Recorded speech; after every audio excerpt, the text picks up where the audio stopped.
especially in the context of in the Caribbean. This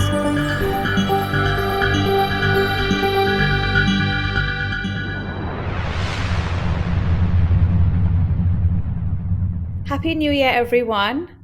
Here are my thoughts on what to expect in the Caribbean economic landscape this year, the risks to watch out for, and the opportunities and upsides that you don't want to miss. Let's start off with the World Bank and the IMF. According to the World Bank, and I quote, global growth is set to slow further this year amid tight monetary policy, restrictive financial conditions, and feeble global trade and investment. Downside risks include an escalation of the recent conflict in the Middle East, financial stress, persistent inflation, trade fragmentation, and climate related disasters. And according to the IMF, global growth will continue to decelerate from 3.5% in 2022 to 3% last year to 2.9% this year, which is well below the historical average of 3.8%. And by the way, according to the IMF, global growth below 3% constitutes a global recession. So basically, they're saying that we are already in a global recession. Across the Caribbean, we saw positive growth rates last year as most economies would have recovered to their pre COVID or 2019 size. 2022 and 2023 growth was tempered by higher than normal inflation. And remember that real GDP growth rates we see now are net of inflation. So, what does this all mean? The snapback or post COVID rebound in growth that we saw last year will taper this year and next year across the region. And that's also in line with the global recession. Globally, we have one of the busiest years ever this year, with more than 60 countries worldwide having general elections. But in the Caribbean, this year will be relatively quiet.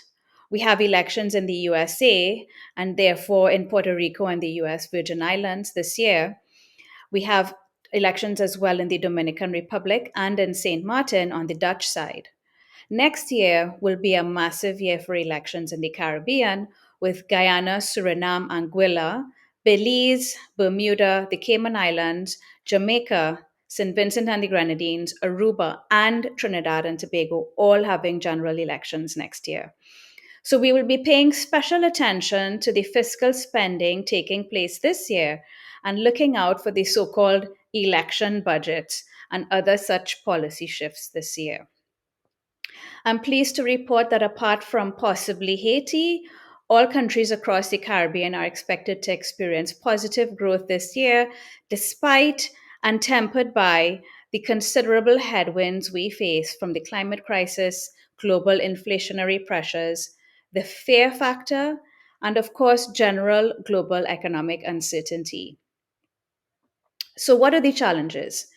Here are a few of the other hurdles that we face in the Caribbean that will weigh on our overall economic performance and growth in the longer term. Things that I think the leaders in this region need to focus more attention on. There are a few social issues which I am seeing and feeling deterioration across the region, and this deterioration could undermine the important economic progress that we are making that I discussed a little while ago.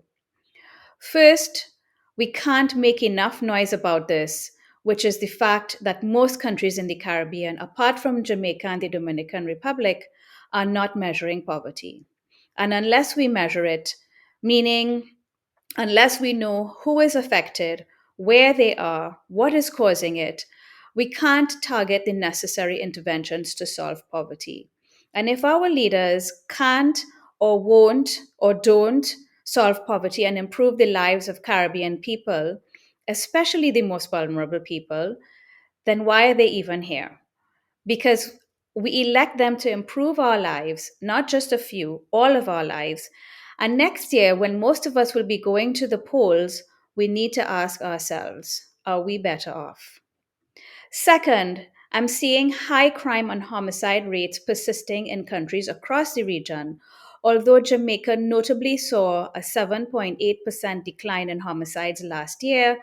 But on an international scale, Jamaica, Belize, St. Vincent and the Grenadines, St. Kitts and Nevis, the Bahamas, and Trinidad and Tobago are still among the highest homicide rates globally. And in Trinidad and Tobago, we saw the nation's largest taxpayer, BPTT, take action to protect people in response to the spike in homicides taking place right now in my country. We are going in the wrong direction. And the question I think we have on all our minds is what policy measures have been announced by the government to deal with this problem? Well, none that I am aware. And praying does not constitute a policy response. As a region, we sit right in the middle between the narcotics producers in the south and the consumers in the north. So, this region will always find itself caught between the physical movement of drugs and guns going north and the dirty money flowing back south. The associated violent as well as white collar crime has serious social and economic consequences for us, and I am not seeing us address this collectively as a region. And when we attempt to address it only individually, we are less effective, evidently. The third challenge I want to talk about is health. Health tied to population and demographic shifts. Coming out of the pandemic, we are acutely aware of the weaknesses in our healthcare systems, but also the rising health risks we are facing from external factors like mosquito borne diseases and also Sahara dust exacerbating respiratory illnesses, all only made worse by the climate crisis. But we also have the lifestyle related non communicable diseases, mental health channel challenges, and those associated with it with an aging population that is aging fast and not aging healthy. And in some cases, our populations are actually shrinking, such as in Barbados, Cuba, Jamaica, Martinique, Aruba, St. Vincent and the Grenadines, the US Virgin Islands, Bermuda, and Montserrat. And younger people are being affected by serious illnesses. Governments across the Caribbean aren't doing enough to understand and respond to the deteriorating health of our people, partly because we aren't measuring and can't necessarily see the impact that poor health is having on our overall progress. It is holding us back. With declining populations also caused by brain drain, we have to think about economic planning for smaller and older populations, which is not something they teach us in school. We are only taught about creating growth. In years to come, we will be converting schools to elderly care centers. Are we ready in this region for this slow moving tsunami? And there is one big opportunity that we have now as a region coming out of one of our biggest hurdles that we've faced in the past decade or so. And this opportunity for this region, which is the most blacklisted region on earth, is the UN Tax Convention. This movement at the UN, championed by the African nations, seeks to replace the biased and ineffective OECD global tax governance framework that Caribbean countries, especially, have been haunted and blacklisted for over the past decade. This is the decolonization opportunity of our lifetime.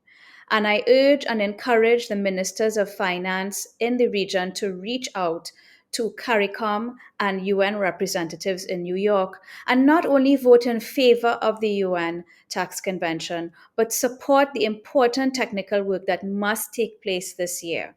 This is the only way that we can free ourselves of the OECD and the EU's blacklisting shackles.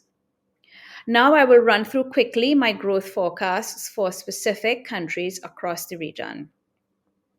I expect to see positive growth across the Caribbean, as I mentioned earlier, apart possibly from Haiti. And in the Eastern Caribbean, I'm expecting to see growth of about 2 to 4% for those countries this year. For the Bahamas, growth is expected to have been about 4% last year, and I'm expecting around 2% this year, though the size of the Bahamas economy will remain below the 2019 level until 2025. In Barbados, growth of about 4.5% was expected last year. And this year, I'm expecting it to slow to about 3 or 3.5%. Bermuda is expected to grow by around 2% this year, slightly slower than last year. The Cayman Islands would have grown by about 3% last year and will slow to about 2 to 2.5% this year. Cuba's growth would have been about 1.5% last year and will remain below 2% for the foreseeable future. The Dominican Republic would have seen growth about 3% last year, and growth will continue to be robust this year and going forward upwards of 3%. Guyana is expected to have expanded by about 30% last year, but their growth is lumpy and highly dependent on oil sector production and foreign direct investment. We expect Guyana's growth rate to be somewhat volatile in the next few years, but higher than the historical average and certainly in double digits. Jamaica is expected to see steady growth of just under 2%. Suriname is rebounding and will also see growth around 2% this year. And I expect to see growth between 1 and 2% for Trinidad and Tobago for the foreseeable future. So, overall, positive growth at a level that is neither too fast nor too slow, in my view, which is all good, especially in the context of all of this global uncertainty and a global recession. So, this is something that's positive and we need to be grateful for. And as highlighted in the joint declaration of Argyll, which was another positive development for our region recently, the Caribbean is a zone of peace. This is one of our superpowers, and long may that last. Please share this video with your friends and colleagues around the region and the world who want to be fully prepped for a strong 2024. And remember to click subscribe for more frequent access to my content on the Caribbean. Thank you and have a great 2024.